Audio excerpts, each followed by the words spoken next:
मित्र हो, आजच्या परिषदेचं आपण ही जी 15, 16, 17 3 दिवसाची जी परिषद घेत आहोत त्याविषयी आपण जी भूमिका आणि जे ठराव घेणार आहोत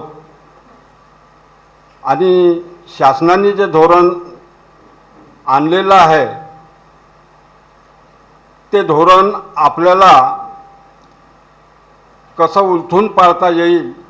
याविषयी सविस्तर निवेदनसुद्धा द्यायचं आहे। हे धोरण आणण्याच्या अगोदरसुद्धा भारताचं शिक्षण हे कसं असावं, फुले शाहू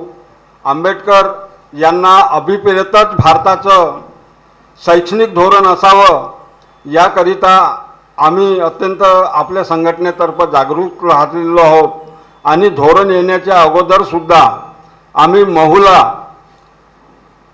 महूपासून सुरुवात केलेली होती की भारतामध्ये जे काही नवीन शिक्षण धोरण येईल हे फुले शाहू आंबेडकर यांच्या शैक्षणिक विचारावरती आधारित असावं। म्हणून आपण त्यावेळेससुद्धा शासनाकडे या बाबतीत निवेदन देण्याचा प्रयत्न केला होता आणि शासनाचं लक्षसुद्धा आकर्षित करण्याचा प्रयत्न केला होता। ज्यावेळेस BJP सरकार सत्तेमध्ये आलं आणि आल्याच त्यांनी शैक्षणिक धोरण बदलण्याचा जो प्रयत्न आखला आणि जी काही आयोग नेमूक त्यांनी हे नवीन शैक्षणिक धोरण आलं त्यांनी आपल्या मागणीची आम्ही घेतलेल्या आक्षेपाची कुठलीच दखल त्यांनी घेतलेली नाही। जेव्हा शैक्षणिक शिक्षणाच्या बाबतीत आधुनिक शिक्षणाच्या बाबतीत आपण जेव्हा विचार करतो किंवा भारतात शिक्षण कसं सुरू झालं त्याचं जेव्हा अध्ययन करतो आपण तर खऱ्या अर्थाने तसं तर बुद्धापासूनच शिक्षण शिकवण्याची प्रक्रिया सुरू झाली होती आणि बुद्ध हे एक असे होते की त्यांनी शिक्षण कसं असावं किंवा शिक्षण कसं मूल्यावर आधारित असावं याची सुरुवात त्यांनी केली होती। परंतु त्यानंतर प्रतिक्रांती झाली, बुद्धाचे विचार दडपले गेले, ते विचार मारून गेले आणि नंतर आपले शिक्षणाचे सर्व दरवाजे बंद झाले आणि आपल्याला शिक्षणापासून वंचित करण्यात आलं। आणि त्यानंतर आधुनिक शिक्षणाच्या काळामध्ये महात्मा फुले हे सर्वप्रथम महापुरुष ठरले की त्यांनी शिक्षण कसं असावं या बाबतीत मांडणी केली आणि हंटर आयोगाला जे निवेदन फुलेंनी दिलं त्या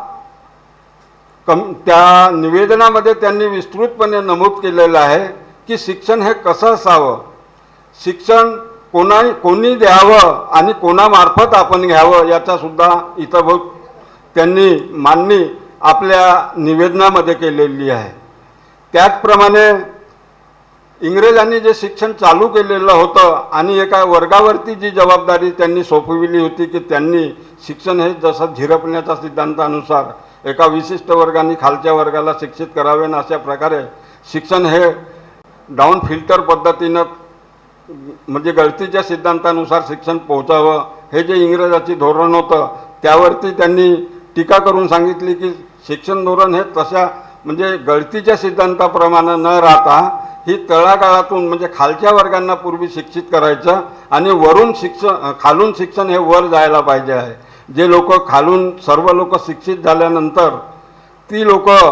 ज्यांच्यात पात्रता आहे ती लोक वर जातील आणि अशा प्रकारे शिक्षणाचा दर्जासुद्धा उंचावत जाईल। परंतु महात्मा फुलेंनी जो सिद्धांत शिक्षणाच्या बाबतीत किंवा जे विचार मांडले त्यानुसार नंतर शाहू महाराजांनी त्यांचं राज्य आल्यानंतर त्यांच्या राज्यामध्ये शिक्षणाचा कायदा बनवला आणि शिक्षणाची जबाबदारी राज्यांनी घेतल्याप्रमाणे त्यांनी शैक्षणिक धोरण त्यांच्या राज्यामध्ये राबवलं। त्यानंतर बाबासाहेबांकडे जेव्हा ही जबाबदारी आली संविधान निर्मितीची त्यावेळेस बाबासाहेबांनी शिक्षणाची जी मूल्ये संविधानामध्ये कशी जोपासता येतील किंवा संविधानामार्फत या विषयाला कसा न्याय मिळेल याच्या बाबतीत आटोकाट प्रयत्न केला। जेव्हा बाबासाहेब संविधान सभेमध्ये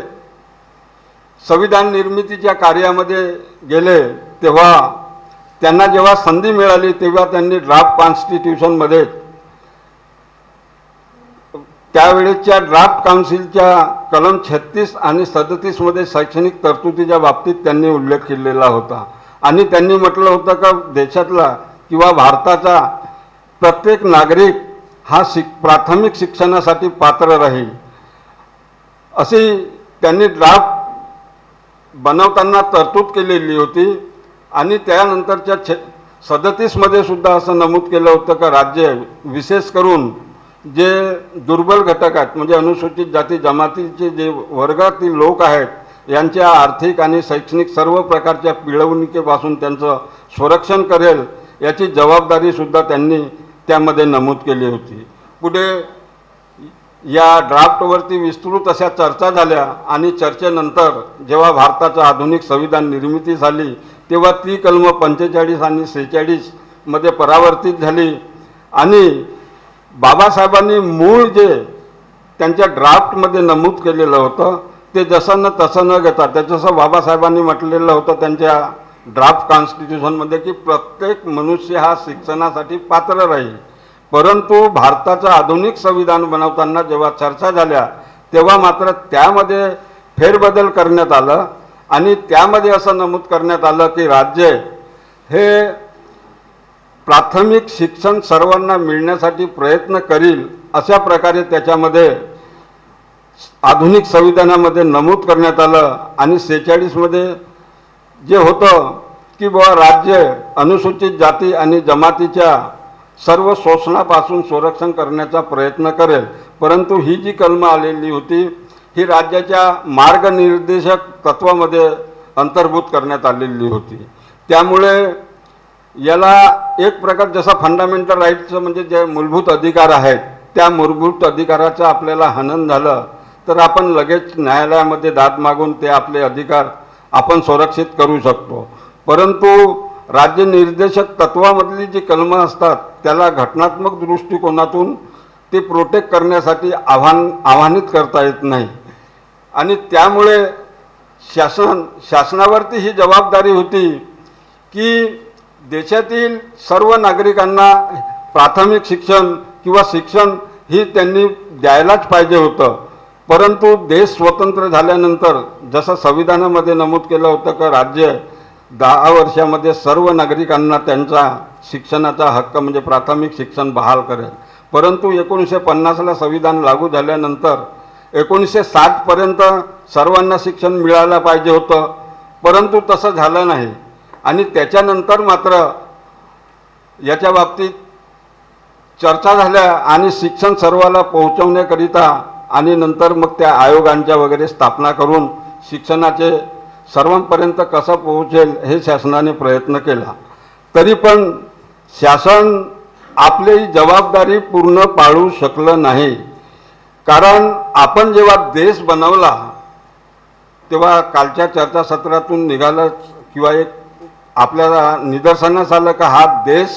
किंवा देशाचं संविधान कोणी बनवलं आपण बनवलं कारण आपले प्रतिनिधी संविधान सभेमध्ये गेले होते आणि त्यांनी त्याच्यावरती चर्चा करून देशाच्या संविधानाची निर्मिती केलेली होती। म्हणून हे संविधान आम्ही देशातील लोकांनी बनवलं आणि आपल्या स्वतःप्रती हे संविधान अर्पित केलं आणि या संविधानाप्रमाणे आपण एक भारत देश निर्माण केला आणि तो भारत देश कसा टिकवता येईल याच्या संविधानामार्फत आपण आटोकाट प्रयत्न केला आणि म्हणूनच संविधान हे आपलं सर्व ग्रंथापेक्षा आणि आपल्या धार्मिक ग्रंथापेक्षासुद्धा संविधानाला अतिशय मान्यता देऊन आपण संविधानाप्रमाणे देश वागण्याचा आणि संविधानाप्रमाणे देश चालवण्याचा प्रयत्न केला। आज जे भारतामध्ये शिक्षण दिले जात आहे किंवा जे शिक्षण धोरण राबवले जात आहे जी शिक्षण पद्धती आहे त्या शिक्षणामार्फत आपल्याला जे शिक्षण मिळते आहे ते शिक्षण कोणत्या पद्धतीचं मिळते आहे आणि कसं शिक्षण मिळते आहे। आज एखादा अभ्यासक्रम जे अभ्यासक्रम निर्मितीचे जे लोक आहेत त्यांनी तयार करायचं आणि त्या पद्धतीनं शिक्षकांनी आपल्याला शिकवायचं आणि ते पोपटाप्रमाणे आपण रटून जर लिहिलं बरोबर तंतोतंत तर आपण आपलं म्हणजे पात्रता त्या शिक्षणामार्फत आपण किती टक्के हुशार आहोत हे निर्धारित केले जाते. काय आपण त्याला शिक्षण म्हणू का?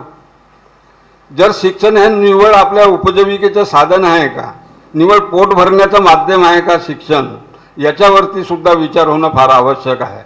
आणि जर शिक्षण हे फक्त पोट भरण्याचं माध्यम नाही, आपली उपजीविका निर्माण करण्याचं माध्यम नाही, किंवा निव्वळ शिक्षण आपण खूप डिग्र्या घेतलो म्हणून आपल्याला एक समाजामध्ये प्रतिष्ठा निर्माण झाली किंवा प्रतिष्ठा निर्माण करण्याचं साधन जर नसेल तर शिक्षण आहे काय? तर शिक्षण हे एक असं माध्यम आहे की तुम्ही याच्यामार्फत तुमच्या सर्व गुणांना विकसित करण्याचं एक साधन आहे शिक्षण. आणि त्याप्रमाणे शिक्षणाप्रमाणेच तुमच्या देशातले नागरिक तुम्हाला घडवायचे आहेत. आणि जसं तुम्ही शिक्षण द्याल त्या पद्धतीनेच तुमच्या देशाचे नागरिक निर्माण होतील आणि त्याच पद्धतीनं तुमचा देशसुद्धा बनेल. परंतु इथली जी मंडळी आहे ज्यांच्यावरती शिक्षणाची जबाबदारी सोपवण्यात आलेली होती, इथल्या शिक्षण धोरण आखण्याची ती जबाबदारी किंवा त्या पद्धतीचं शिक्षण राबवण्यामध्ये शासन हे पूर्णपणे अपयशी ठरलेलं आहे. शेवटी जर संविधानाच्या दृष्टिकोनातून आपण जर विचार केला तर शिक्षण देणं ही प्रत्येक राष्ट्राची, प्रत्येक राज्याची जबाबदारी आहे. कारण आज शिक्षणाद्वारे जी काही नागरिक घडतात, जे काही विद्यार्थी घडतात, ती एक देशाची संपत्ती असते. त्याच्यातलाच एखादा नागरिक पुढे जाऊन महान सायंटिस्ट बनू शकतो, थोर क्रांतिकारक बनू शकतो किंवा कुठल्याही प्रकारच्या ज्या परिवर्तनाचा फार मोठा शिलेदारसुद्धा तो नागरिक बनू शकतो. म्हणून ही राज्याची जबाबदारी आहे की त्यांनी प्रत्येक नागरिकाला त्यांच्या योग्यतेनुसार आणि सर्वकष विकास होईल अशा पद्धतीचं शिक्षण हे प्रत्येक राज्यांनी त्यांच्या देशातील नागरिकांना दिलं पाहिजे. परंतु आपल्या देशामध्ये जे शिक्षण सुरू आहे आणि जे शिक्षण सुरू करण्यात आलेलं आहे ते शिक्षण देण्याची जबाबदारी ही राज्यांनी कधीच स्वीकारलेली नाही व ती जबाबदारी नाकारलेली आहे. आणि त्यामुळेच जेव्हा संविधानिकदृष्ट्या त्यांच्यावरती ती जबाबदारी होती की राज्यातील प्रत्येक नागरिकांना त्यांनी शिक्षण द्यायला पाहिजे, ती जबाबदारी त्यांनी पार पाडली नाही. आणि लोकांकडून जेव्हा आग्रह करण्यात येत होता आणि त्यांना विचारण्यात येत होतं का हो तुम्ही देश निर्मिती करताना, देशाची संविधानाची निर्मिती करताना तुम्ही म्हटले होतं की देशात 10 वर्षाच्या आतमध्ये आम्ही सर्वांना शिक्षित करू आणि सर्वांपर्यंत शिक्षण पोहोचवून देऊ, का नाही झालं असं? तेव्हा ज्यावेळेस याच्यावरती चर्चा झाल्या आणि लोकांची मागणी त्यांच्याकडे येऊ लागली त्यावेळेस त्यांनी मात्र 2002 मध्ये त्यांनी संविधानाच्या आर्टिकल 21 मध्ये सुधारणा करून शिक्षणाचा मूलभूत अधिकार म्हणून त्याला मान्यता दिली. परंतु तो सुद्धा अधिकार पूर्णपणे अधिकार ठरू शकला नाही. फक्त वय वर्ष 6 ते 14 वर्षाच्या मुलकांना प्राथमिक शिक्षणाचा त्यांनी अधिकार म्हणून मान्यता दिली. परंतु तो अधिकार सुद्धा पूर्णपणे मूलभूत अधिकार आहे का? मग आहे, मूलभूत अधिकार आहे तर मग प्रत्येक नागरिकाला क्वालिटी एज्युकेशन मिळालं पाहिजे. प्रत्येक नागरिकाला ज्या काही मान्यता प्राप्त किंवा उच्च नामांकित ज्या संस्था आहेत त्या संस्थांमध्ये शिक्षण मिळायला पाहिजे. तसं होतं का? तसं होत नाही. 25% त्यांनी जागा मूलभूत अधिकाराच्या अंतर्गत 25% रिझर्वेशन ठेवलेलं आहे. त्याच्यातील 12.5% म्हणजे विकर सेक्शनकरिता ठेवलं आहे आणि डिसॲडव्हान्टेज ग्रुप ज्याच्यासाठी म्हटले अनुसूचित जाती जमाती किंवा मागासवर्ग यांच्या 12.5% विभागणी केलेली आहे. म्हणून तो सुद्धा आपला एक प्रकारचा मूलभूत अधिकार नाही. आणि उच्च शिक्षणाच्या बाबतीत जर बोलायचं झालं तर आपण असा विचार करतो आहे की उच्च शिक्षणामध्ये तर आपला मूलभूत अधिकार होताच नाही आणि त्यामुळे त्यांच्या मर्जीवरती सर्वस्वी आपलं उच्च शिक्षण हे अवलंबून होतं. आणि ज्यावेळेस जागतिकीकरण भारतामध्ये लागू झालं किंवा ती प्रक्रिया भारतामध्ये जेव्हा आली त्यावेळेस मात्र शिक्षणाच्या बाबतीतले जे बदल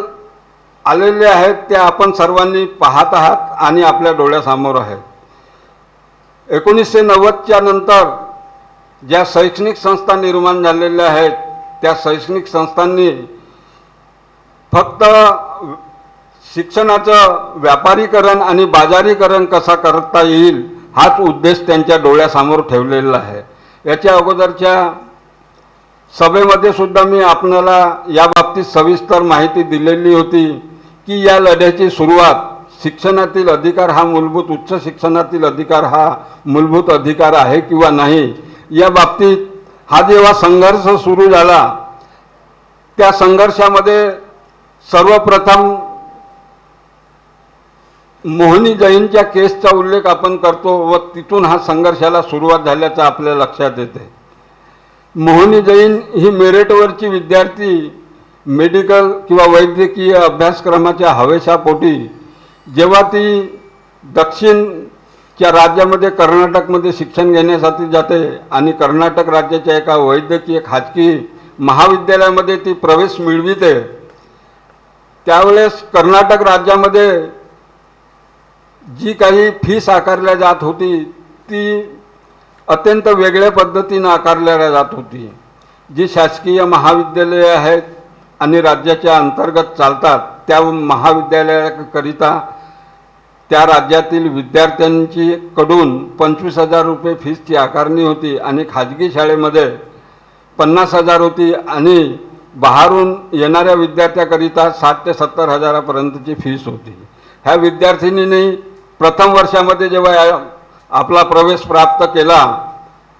आणि प्रथम वर्षाचं शिक्षण पूर्ण केल्यानंतर जेव्हा द्वितीय वर्गामध्ये तिला सेकंड इयरला जेव्हा प्रवेश घ्यायचा होता त्यावेळेस ती असमर्थ ठरली फीस भरण्याकरिता आणि त्या विद्यार्थिनींनी सर्वप्रथम सर्वोच्च न्यायालयामध्ये आवाहन केलं होतं आणि तिने जे प्रश्न निर्माण केले होते सुप्रीम कोर्टासमोर की शिक्षण घेण्याचा हा माझा अधिकार आहे किंवा नाही आणि आहे तर तो देण्याची जबाबदारी कुणाची आहे आणि ती जबाबदारी ते पार पाडण्याची जबाबदारी म्हणजे शिक्षण देण्याची जबाबदारी जर राज्याची असेल तर मग राज्याचे कर्तव्य काय आहे आणि एकाच अभ्यासक्रमिता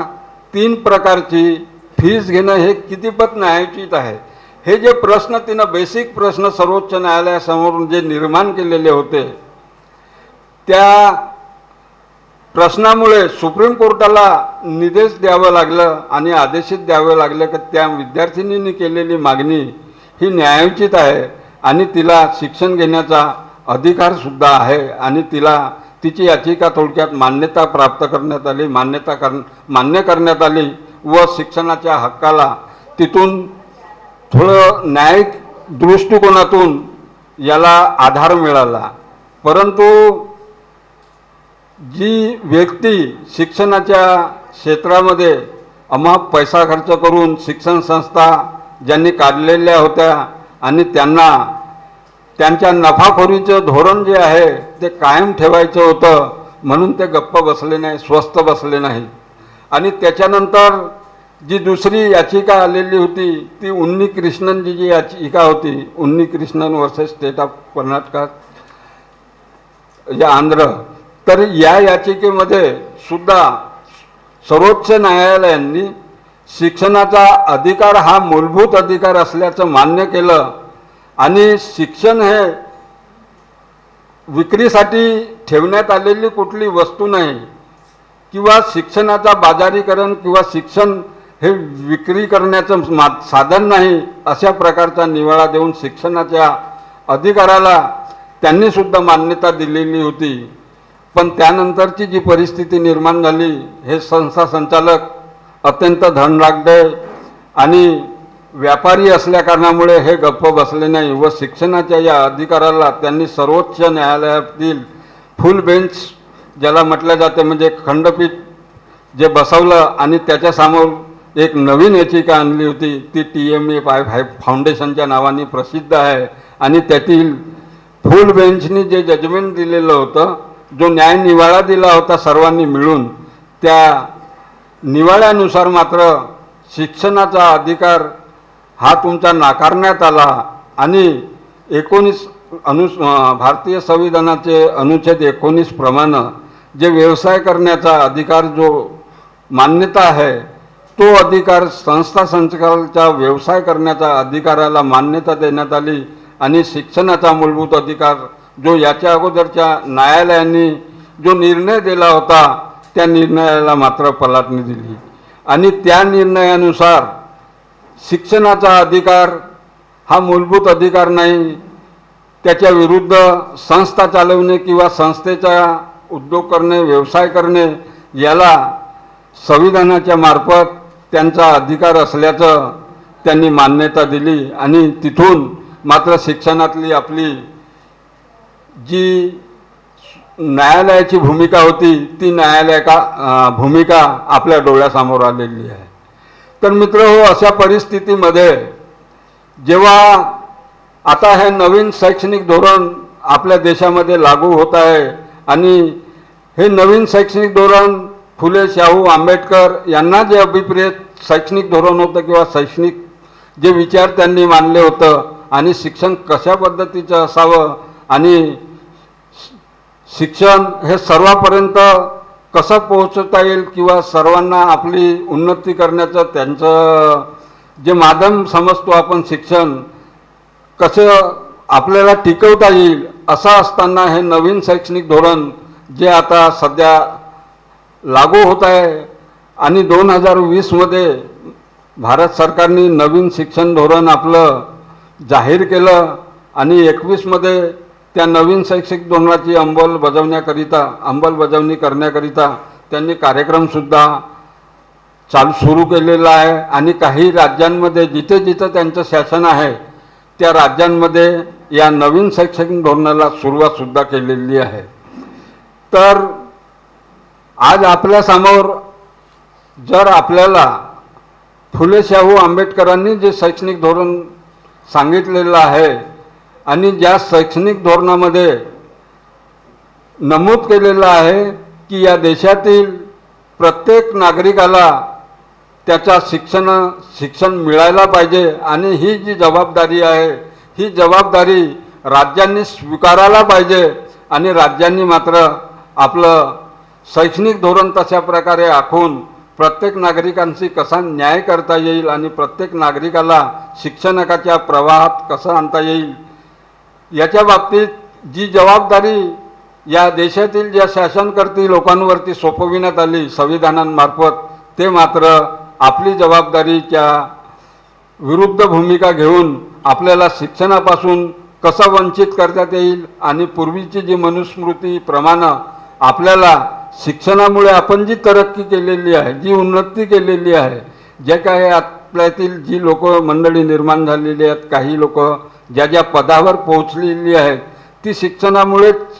बदल झालेला आहे आणि शिक्षणाच्या शिक्षणामुळेच हे सर्व आपल्या डोळ्यासमोर उभं राहिलेलं आहे। अशा परिस्थितीमध्ये आज आपल्यातील काही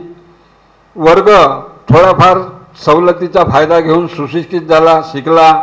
आणि पदावरती जाऊन पोहोचला तो मात्र अजूनपर्यंत या विषयावरती तितका जागरूक झालेला नाही व संघर्ष करायला पाहिजे त्या संघर्षापासून दूर राहिलेला आहे। आज आपल्या देशामध्ये जी परिस्थिती निर्माण झालेली आहे किंवा जी शासन व्यवस्थेनं जी आव्हाने आमच्या डोळ्यासमोर उभी केलेली आहेत त्या आव्हानाच्या बाबतीत सुद्धा आम्ही आज समजायला तयार नाही। आज इतकी मोठी महागाई आपल्या देशामध्ये निर्माण झालेली आहे, बेरोजगारी निर्माण झालेली आहे,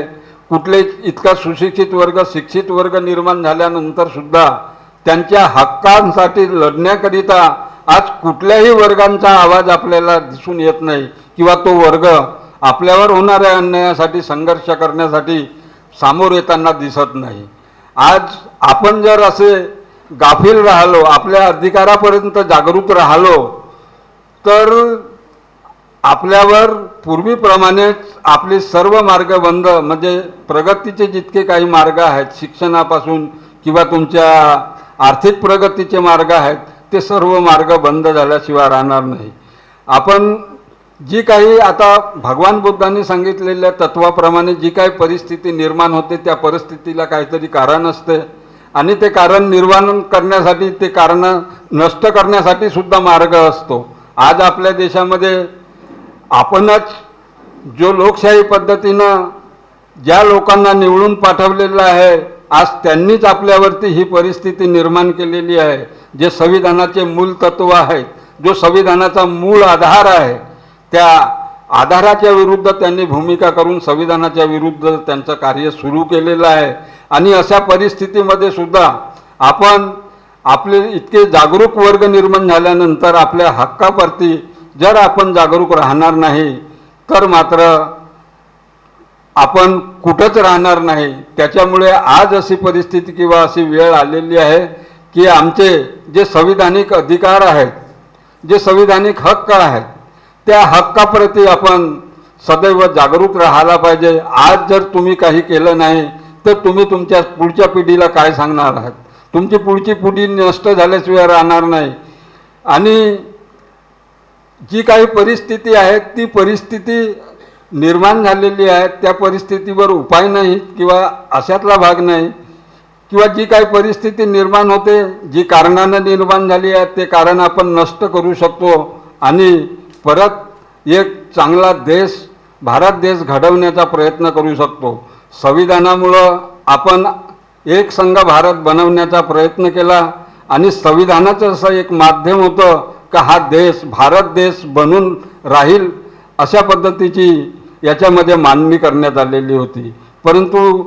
संविधान एक संघ ठेवण्याच्या मांडणीला सुद्धा तडा जात आहे आणि आज जे ध्रुवीकरण होत आहे, जातीय आणि धर्माचा उन्माद संविधानामार्फत राबविल्या जात आहे। म्हणजे संविधानातील मूल तत्वांना दुरून ठेवून एका विशिष्ट धर्मांध लोकांच्या हातामध्ये सत्ता दिल्यामुळं आज देश विभागण्याची परिस्थिती आपल्या समोर निर्माण झालेली आहे। अशा परिस्थितीमध्ये आपण आपल्या शिक्षणाच्या मूलभूत अधिकाराविषयी आपण जागरूक राहून आपला शिक्षणाचा हक्क हा कसा आपल्याला टिकवता येईल याच्या बाबतीत या परिषदेमार्फत आपण जे काही निवेदन देणार आहोत आणि आपलं निवेदन शासनापुढे ठेवणार आहोत, याप्रती आपण आपापल्या परिषदामध्ये जाऊन सर्व लोकांमध्ये याचा प्रचार प्रसार करावा आणि हे येणारं शैक्षणिक धोरण आमच्या शैक्षणिक अधिकारापासून आपल्याला वंचित ठेवण्याचं एक षडयंत्र आहे याची इतिवृत्त लोकांना माहिती करून एक मोठं क्रांतिकारी पाऊल आपण उचलावं अशी मी आपल्याकडून अपेक्षा करतो आणि मी इथं थांबतो। सर्वांना जय भीम, जय भारत।